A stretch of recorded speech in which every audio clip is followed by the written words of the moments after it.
Hey yo yo yo, salut les turfeuses, salut les turfers, bienvenue pour un nouveau pronostic de Benoît Requin, ok.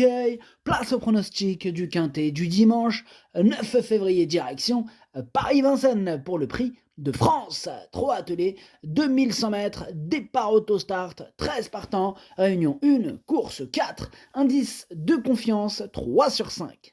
C'est un très beau quintet qui nous attend ce dimanche, il va y avoir un beau spectacle. C'est parti. Ah non, petit retour sur le quintet de ce vendredi. Oh là là, il n'en manquait qu'un seul pour toucher le quintet. C'était qui en plus qui manquait? C'était mon gros regret. Mon cheval de complément 4 non partants. Ah, c'est rageant. Enfin bref, ce qui est pris n'est plus à prendre, c'est comme ça. On va pas revenir sur le passé. Ce qui compte, c'est le présent. Et oui, et le futur un petit peu pour le dimanche. Enfin bref, cette vidéo j'attends avant l'arrivée du quintet de ce samedi, je reviendrai dessus demain. Ok, c'est parti, on commence le pronostiquer, on commence avec le numéro 1, Ampiamed SM. Alors ce numéro 1, il est tout seul sur ma petite liste des possibles troubles faits, donc ça fait lui le capitaine, tout simplement. Donc c'est lui le capitaine, le numéro 1. Voilà, il est tout seul sur ma liste, j'en ai qu'un. Bref, on passe au numéro 2, Emeraude 2B, on n'aura pas les commentaires de l'entraîneur, c'est Benjamin Gautz qui est parti pêcher avec Captain Jan Barbro, bref, amusez-vous bien. Ce numéro 2 me plaît bien. Je l'ai mis dans mon prono, je l'ai mis 6ème. On enchaîne avec le numéro 3, Dan Fanucci Z, que je n'ai pas retenu, c'est un regret, c'est mon deuxième cheval de complément en cas de non partant, attention. On passe au numéro 4, Go On Boy, notre champion Go On Boy. Il a raté le prix d'Amérique, mais il s'est bien battu. En même temps, il y avait du lourd devant lui. Mais lui aussi, il est lourd, il va le prouver aujourd'hui, enfin dimanche. Et on écoute Romain Dorieux. Go On Boy est resté en bonne forme depuis le prix d'Amérique. Cette course lui aura fait du bien. Je m'attends à le voir très bien courir ce dimanche. Bon, avec le forfait d'Idaho de Tillard, cela nous laisse plus de possibilités, forcément. Mais bon, il n'y a que des bons chevaux au départ. Il sera déféré des 4 pieds comme dans le prix d'Amérique car ses pieds sont restés bons. Il a sa place sur le podium. Merci Romain Derieux. Go On Boy. Bon, là, il y a de quoi faire pour prendre sa revanche. Idaho Tiar n'est pas là. Vas-y, fonce. Quelque part, là, c'est ta course. Donc moi, ce numéro 4, bien sûr que je l'ai mis en tête. On passe au numéro 5, Killmister, que je n'ai pas retenu, j'en ai préféré d'autres. Donc on enchaîne avec le numéro 6, Innamarosa, et on écoute Léo Abrivard. Innamarosa n'a pas apprécié le faux départ dans le prix d'Amérique et s'est élancée au galop. Elle s'est alors retrouvée loin, mais elle a fourni une bonne fin de course. Elle est toujours au top et le lot n'est pas très fourni.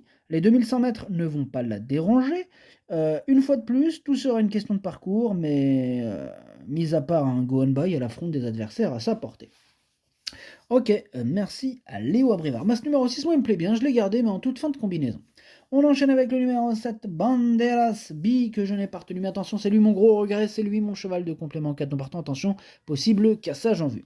On passe au numéro 8, Hooker Berry. On écoute Nicolas Bazir. Hooker Berry a démarré dans le prix d'Amérique avant d'attendre le bon dos. Le plan a été respecté, mais il n'a pas apprécié le départ rapide et a vite rendu les armes. Bon là, il a bien récupéré, il va se présenter au mieux. Avec un tel numéro, je vais le reprendre en partant et aviser ensuite. C'est en faisant ainsi qu'il est le meilleur. Je vous conseille de le racheter. Oh là, Nicolas Bazir nous donne un conseil de le racheter. En tout cas, je suis du même avis. Donc de toute façon, j'avais décidé de le garder. Je l'ai mis 5ème. On passe au numéro 9, Hussard du Landré. On écoute Benoît Robin. Hussard du Landré a été très fort dans le prix d'Amérique pour conserver la 5ème place après avoir animé depuis le bas de la descente. Je voulais aller directement sur le prix de Paris, mais le lot s'est creusé. L'absence d'Idaho Tia nous fait en théorie gagner une place. Il a déjà bien fait sur ce parcours et je préfère le numéro 9 au numéro 1. Sa place, c'est dans les 3 premiers. Il est super chaud, Benoît Robin en même temps, grande classe dans du Sard du Landré. Il peut faire très mal, 5ème du Prix d'Amérique tout de même. Moi, je l'ai mis 3ème. On passe au numéro 10, Idéal Lignerie. On écoute Jean-Philippe Monclin. Écoutez, Idéal Lignerie a eu un très bon comportement dans le Prix d'Amérique. Il aurait pu gagner au moins un rang s'il ne s'était pas fait crever la roue à l'intersection des pistes. Il est resté au mieux, et nous tentons finalement notre chance. Ce n'est pas le vrai cheval de vitesse et il a hérité d'un numéro piège. Il faudra donc que tout se passe bien, mais la cinquième, voire la quatrième place reste à sa portée. Ouais, carrément, moi je pense vraiment qu'il a largement les moyens au moins de terminer cinquième, donc je l'ai gardé, mais en bout de combinaison. On passe au numéro 11, Working Class Hero, on écoute Madame Anne-Christine Rasmussen. Bah, Working Class Hero a gagné facilement le prix Jean-René Goujon disputé sur ce parcours il y a 2 semaines. Avant, il n'avait été battu que par Just Love You, un deuxième du prix d'Amérique, hein, alors attention. Il est toujours dans une excellente condition physique et a bien travaillé cette semaine à Grosbois. Il affronte les meilleurs et sa tâche se complique, mais avec un bon parcours, il peut accrocher une petite place. Attention à ce numéro 11 qui peut faire très mal, hein, il va même tenter de donner chaud à Go and Buy. En tout cas, moi je l'ai mis deuxième. On passe au numéro 12, Justin Bold. Et ce numéro 12, on écoute donc Jean-Rémy Delieu.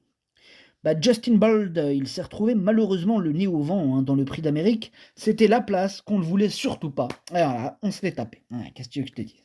Bah, maintenant, il a réalisé une très belle performance. Hein, il n'a pas lâché le morceau. Bon, on pensait faire le prix de Paris et Cagnes, mais bon, il est demandé au Hara. Aussi, on court ici depuis le prix de Paris si tout va bien, hein, puis le prix de Paris si tout va bien. Il fait bien les 2100 mètres, il mériterait d'avoir plus de réussite. Bien sûr qu'il mériterait plus de réussite, vous n'êtes pas d'accord avec moi, et avec lui aussi, avec Jean-Rémy. Bref, moi je l'ai mis quatrième. Et on termine avec le numéro 13, Hip Hop au fort, que je n'ai pas retenu, hein, j'en ai préféré d'autres. Le pronostic, ça donne 4, 11, 9, 12, 8, 2, 10, 6. Merci d'avoir suivi cette vidéo. N'hésitez pas à mettre un pouce bleu si la vidéo vous a plu. Hein. Merci pour vos likes. Merci à tous ceux et celles qui mettent des likes, des pouces bleus. Ça fait plaisir. Pour accéder à tous mes tickets pour la course du Quintet, rendez-vous directement en description de la vidéo. À jouer avec modération. Bonne chance. Chopez-le moi. Ciao.